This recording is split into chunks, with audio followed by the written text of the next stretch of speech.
আমি নওয়াজ শরীফ। আজকে আমি কিছু সময় ধরে আপনাদের সঙ্গে থাকার চেষ্টা করব। এখানে দেখেন কিছু জিনিস রাখা আছে, আমি প্রত্যেকটা সম্পর্কে একটু কথা বলবো এবং একটু ব্যতিক্রম টপিক নিয়ে কথা বলবো। এখানে দেখেন একটা ইউপিএস রাখা আছে, এটার কাজ হচ্ছে কারেন্ট চলে গেলে ব্যাকআপ দেয়। এখানে দেখেন দুইটা ব্যাটারি দেওয়া আছে, অর্থাৎ এই ইউপিএসটা 24 ভোল্টে অপারেট হয়। দুইটা ব্যাটারি সিরিজে কানেক্ট করা থাকে। তবে আপনি যদি মনে করেন যে প্যারালালে ব্যাটারি কানেক্ট করেও ইউপিএসের কাজটা করাবেন, এটাও করা সম্ভব, তবে সার্কিটের একটা বিষয় থাকে। আচ্ছা, এটা সম্পর্কে আমি পরে বলছি। এটাও একটা ইউপিএস, তাহলে এটা একটা ইউপিএস, এটাও একটা ইউপিএস। এটার ব্যাটারিটা বাইরে, ইউপিএসের ব্যাটারি বাইরে থাকে কিনা এই সম্পর্কে আমি বলবো। তারপরে এখানে দেখেন একটা আছে আইপিএস, এটা আইপিএস। এই আইপিএসের সঙ্গে দেখেন একটা ব্যাটারি কানেক্ট করা আছে। এই যে এতগুলা জিনিস এই টেবিলে রাখার উদ্দেশ্যটা কি দেখেন, আমাদের অনেক দিন আগেই এনএস ইলেকট্রিক্যাল ইন্ডাস্ট্রিয়াল সিস্টেম সিরিজের 35 নম্বর ভিডিওটা শ্যুট হয়ে গেছে। সেটা ছিল ডিস্ট্রিবিউশন বক্স ওয়্যারিং এবং আরসিবিও সহ। আমরা আরসিবিও সম্পর্কে জেনেছিলাম এবং এটাও জেনেছিলাম যে আরসিবিও প্রত্যেকটা বাসা বাড়িতে একটা করে লাগানো উচিত, এবং আরসিবিও যদি লাগায়, কোনো মানুষ যদি ফেজে বা নিউট্রালে হাত দেয়, তাহলে এই লিকেজ কারেন্ট তার বডি হয়ে যদি মাটিতে চলে যাওয়ার চেষ্টা করে বা যেতে শুরু করে, তখনই আরসিবিওটা ট্রিপ করে, অর্থাৎ সাথে সাথে সে ডিসকানেক্ট করে দেয়, অর্থাৎ এমসিবির থেকেও অনেক গুণে বেশি প্রোটেকশন দেয়, short circuit, overload, leakage current সব কিছুই। এখন কথা ছিল যে 36 নম্বর ভিডিওটা আমার হবে হচ্ছে আইপিএস বা ইউপিএস নিয়ে।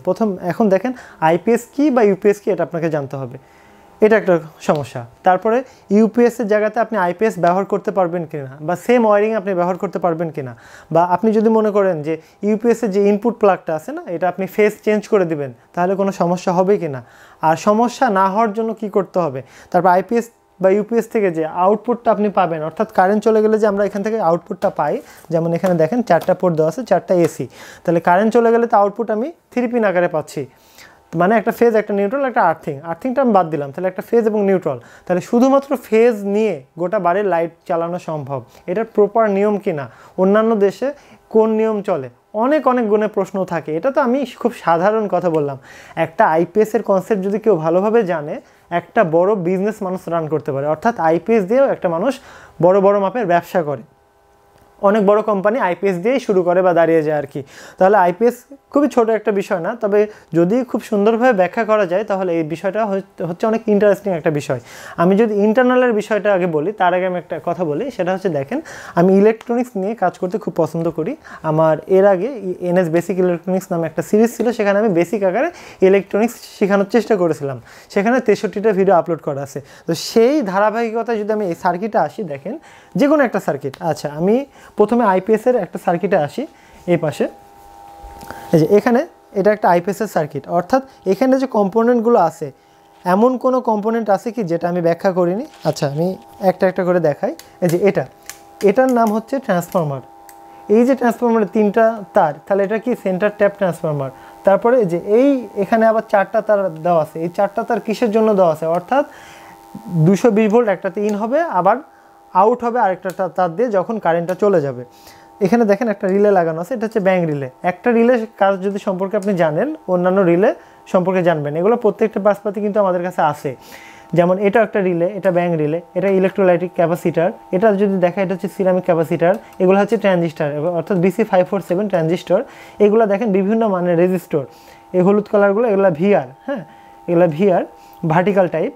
তারপরে এই যে এটা দেওয়া আছে, এটা হচ্ছে অ্যাটমেগা সিরিজের একটা আইসি, অর্থাৎ মাইক্রো কন্ট্রোলার। এই যে এখানে দেখেন একটা ডিসপ্লে দেওয়া আছে, এই আইপিএসের একটা ডিসপ্লে দেওয়া আছে এই ডিসপ্লেকে অপারেট করার জন্য।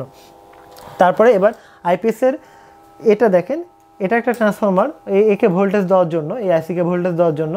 এটা হচ্ছে রেগুলেটর আইসি, এটা হচ্ছে বিডি সিরিজের একটা ট্রানজিস্টার। তারপরে এটা হচ্ছে ক্যাপাসিটার।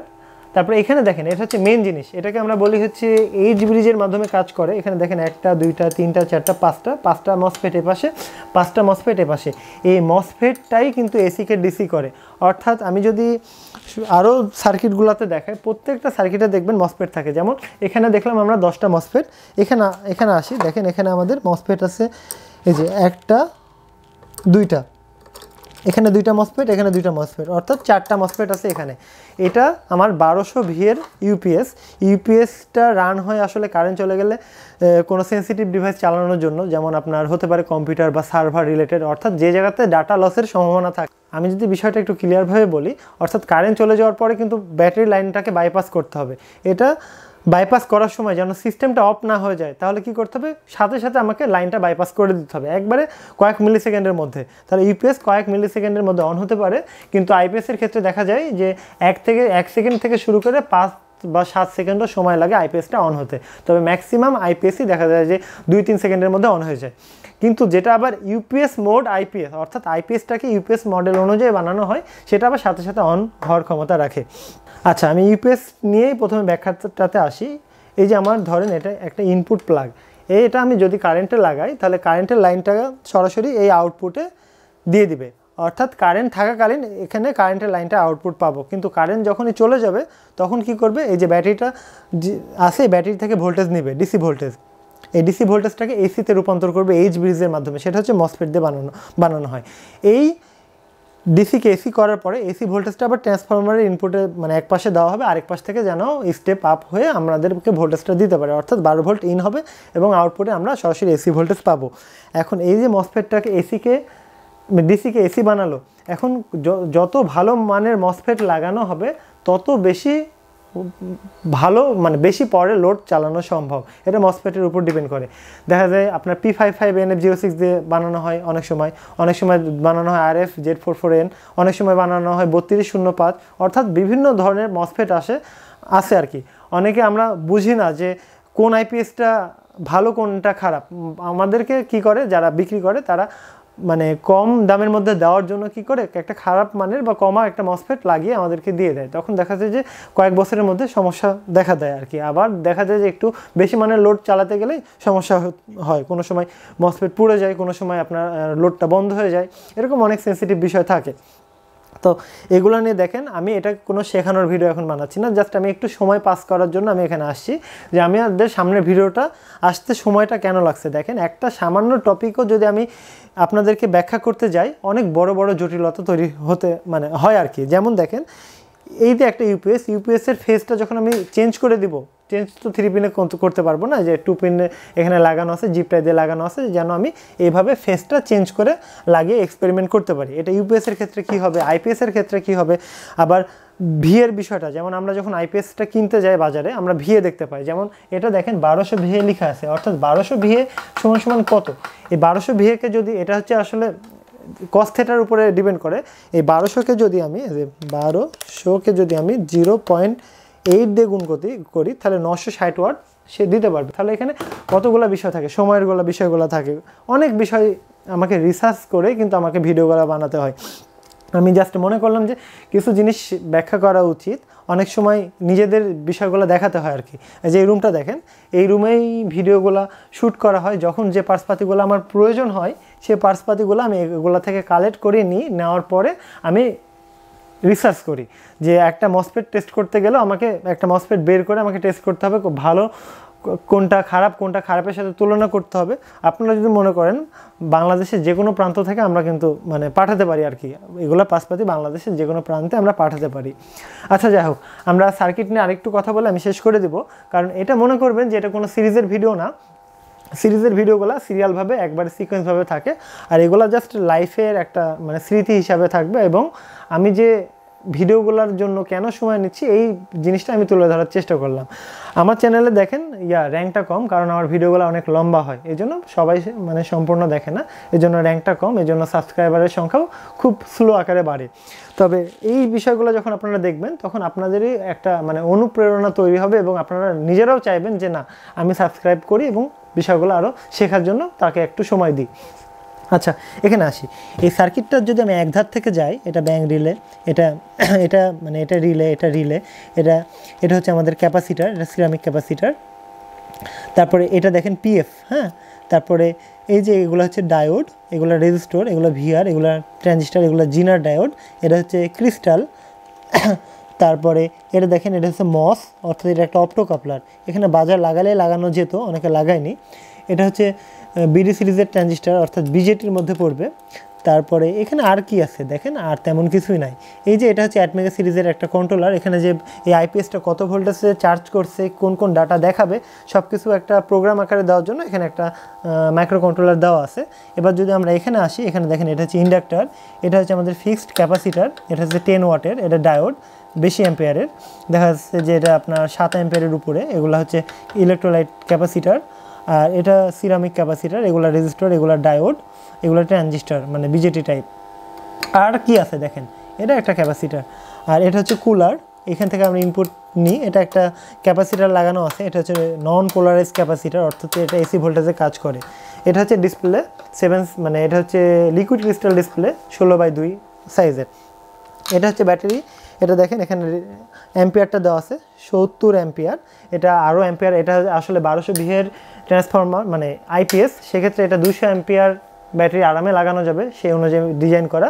আমি জাস্ট এক্সপেরিমেন্টাল পারপোজ আমি আমার বাসার ইউপিএস মানে আইপিএসটা খুলে নিয়ে চলে আসছি, যেন প্রত্যেকটা ইউপিএস বা আইপিএসের সাথে তুলনা করতে পারি। আমি আপনাদেরকে যদি বেঁচে থাকি আমি আইপিএস তৈরি করা শেখাবো, আইপিএস তৈরি করে আপনি বিজনেস দাঁড়া করাতে পারবেন, এটা আমরা দেখাবো, কারণ আমাদের খুব দ্রুতই আইপিএস তৈরি করার কার্যক্রমটা শুরু হতে যাচ্ছে। আর আমি মনে করি শিক্ষা ব্যবস্থা এমন একটা বিষয় যেটা যত আমি দিতে থাকবো তত আমার জ্ঞানটা বাড়তে থাকবে। এটা দেখলাম, এখানে যদি দেখি এটা ইউপিএস, ওখানে দেখলাম মাত্র 2টা রিলে, আর এখানে দেখেন 1টা 2টা 3টা 4টা রিলে। এখন এই 4টা রিলে ইউপিএস কী করে, ইউপিএসের অনেকগুলো কাজ, তার মধ্যে একটা যেমন হচ্ছে আপনার ওভার ভোল্টেজ হলে সে কাট অফ করে দেবে, তারপরে শর্ট সার্কিট হলে কাট অফ করে দেবে।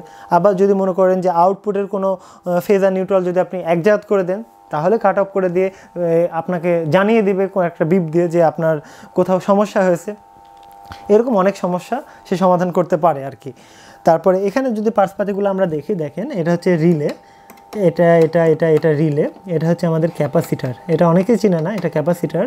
এখানে দেখেন একটা কন্ট্রোলার দেওয়া আছে, এই কন্ট্রোলার দেয় সব মেন আর কি, বোর্ডের মেন কোন কোন পজিশানে কোন কাকে আউটপুট দিতে হবে, কাকে কোন ডিভাইসকে চালাতে হবে, কতক্ষণ পর যে ক্যাপাসিটারটাকে অন করতে হবে এগুলো, বা কোন আইসিকে সিগন্যাল পাঠিয়ে কোন সিস্টেমটাকে অন করতে হবে, কত ওয়েভ তৈরি করতে হবে, কত ফ্রিকোয়েন্সি তৈরি করতে হবে, সব কিছু এটার উপর নির্ভর করে। তারপরে দেখেন এখানে একটা ইন্ডিকেটর দেওয়া আছে, এগুলো হচ্ছে লাইট, আর তেমন কিছু নাই। আইপিএসের থেকে এখানে অনেক কম ডিভাইস মানে পার্টসপাতি থাকে, কারণ এটা হচ্ছে দিনরাত 24 ঘন্টা চলে, আইপিএস একটা বাড়িতে দিনরাত 24 ঘন্টা চলে, এমনকি বছরের পর বছর চলে। কিন্তু ইউপিএসের ক্ষেত্রে হয় কি অনেক সময় মানে কম লোডের ক্ষেত্রে চালানো হয়, দেখা যাচ্ছে যে ইন্ডাকটিভ লোডগুলো খুব বেশি চালানো হয় না, যেমন খুব জোর ফ্যান এগুলো চালানো হয়।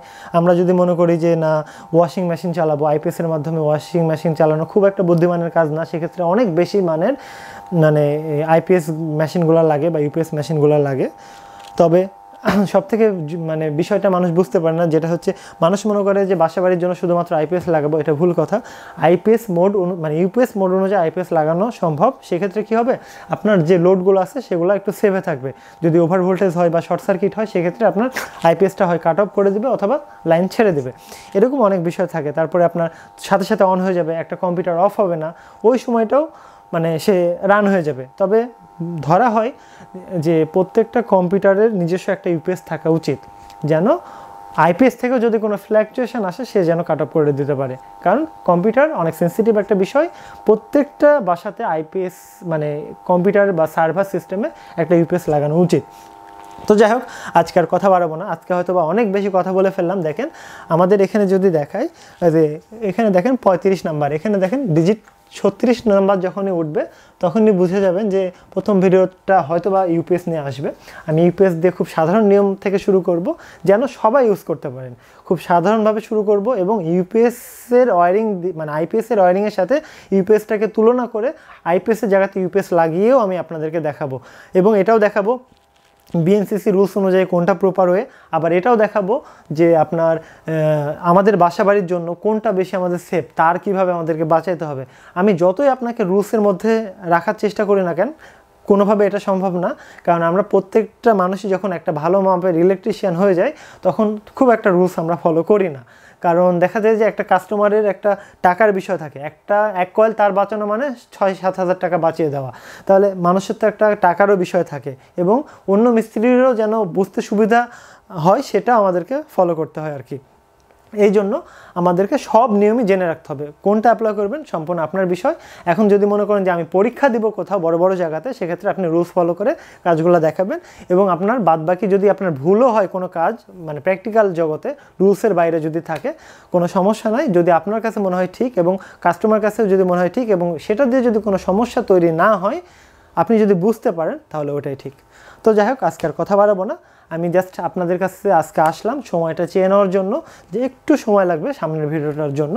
মানে আমি চেষ্টা করি প্রত্যেকটা ভিডিও সিকোয়েন্স অনুসারে দেওয়ার।